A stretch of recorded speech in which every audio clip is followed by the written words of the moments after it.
Once in the garden, her hands clenched into fists as she stared at the flowers. The anger she had been suppressing for weeks finally bubbled for the surface. His coldness, his dismissive attitude, his constant absence, it was too much. She had tried to be patient, tried to understand him, but enough was enough. Why am I even trying? She muttered to herself, her voice trembling with frustration. He does not care about me. He never will.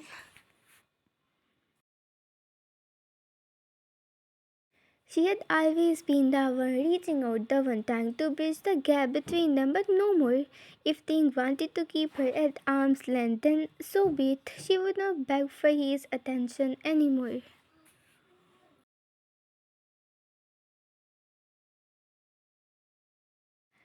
Ting walked into the mansion, his mind preoccupied with his revenge plan. He had been gone for days, dealing with business matters, and he expected to find Van waiting for him as he always did. But when he entered the living room, it was empty. He frowned, glancing around Van. He called, his voice echoing through the silent house. There was no response. He walked to the kitchen, then the garden, and finally found her sitting on a bench, her back to him. She did not turn around when he approached, and the lack of acknowledgement irked him. Wine, he said, his tone sharper than intended. I'm back. She did not look at him, her gaze fixed on the flowers. I noticed. Things frown deepened. Is something wrong? Van finally turned to him, her expression calm but distant.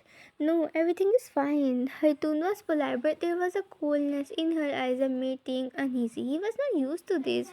Van was always warm, always trying to connect with him. The indifference was new and it unsettled him. You have been quiet lately, he said, trying to keep his voice neutral. Is there something you want to talk about? Van shook her head, standing up. No, I'm fine. If you will excuse me, I have things to do. She walked past him without another word, leaving Ting standing there stunned. He watched her go as a strange edgy settling in his chest. Why did her indifference bother him so much?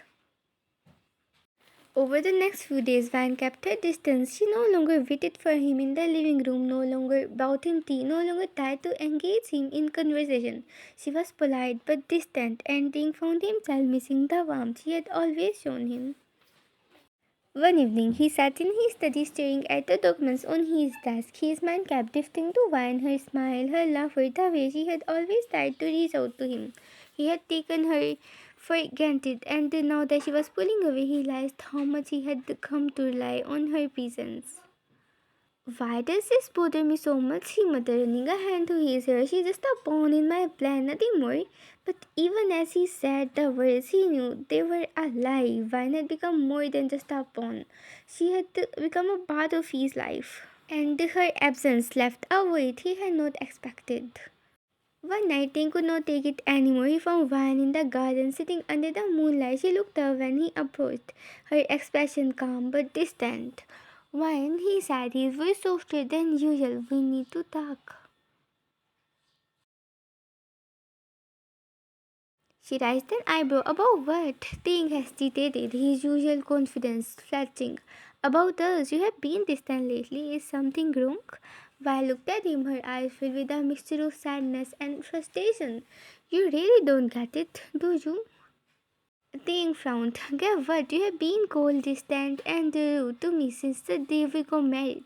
One sadder was trembling. I tried to understand you, to be patient, but you pushed me away at every turn. And now, when I finally stop trying, you act like you care. Why, Ting? Why now? Ting was silent, her voice hitting him like a punch to the gut. He had no answer, no excuse. She was right. He had treated her terribly, and now that she was pulling away, he was the one feeling the pain. He began, but the words caught in his throat. How could he explain something he did not even understand himself? Why stood up, her eyes filled with tears. I'm tired of being the only one trying. If you don't care about me, then just say it. But don't pretend now, Taehyung. It's too late for that. She walked away, leaving Taehyung standing there, his heart heavy with regret. For the first time, he realized how much he had hurt her and how much he had come to care for her.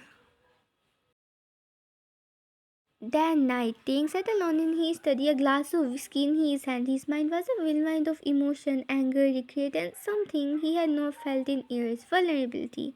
What am I doing? He whispered, staring at the photograph of Jeong Minho on his desk. Is revenge worth losing her? The question lingered in his mind, but he had no answer. For the first time, he was torn between his desire for revenge and his growing feeling for wine, and he did not know which path to choose.